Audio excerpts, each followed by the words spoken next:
அலைஹி வஸல்லம் அவர்கள் ஒரு அழகிய செய்தியை சொன்னார்கள். மனதில் வையுங்கள், எந்த ஒரு ஆத்துமாவும் இந்த உலகத்திலே மரணிக்காது அல்லாஹ் கொடுத்த வாழ்வாதாரத்தை முழுமையாக்காமல். அல்லாஹ் ரப்புல் ஆலமீன் உங்களுக்கு கொடுக்க இருப்பதை அழகிய முறையில் அல்லாஹ் அனுமதித்த முறையில் தேடுங்கள். உங்களை பேராசை மிகைத்து அல்லாஹ் தடுத்த முறையில் ஒருபோதும் வாழ்வாதாரத்தை தேடிவிடாதீர்கள்.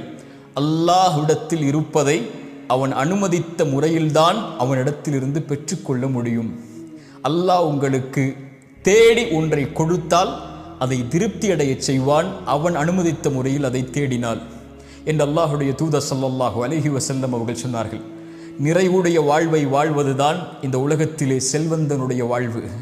கோடிகளை வைத்திருப்பதோ அல்லது சொத்துக்களை உலகம் முழுக்க குவித்திருப்பதோ ஒரு செல்வந்தவனுடைய வாழ்வல்ல. இந்த உலக வாழ்வில் வாழும் போதும் மரணிக்கும் போதும்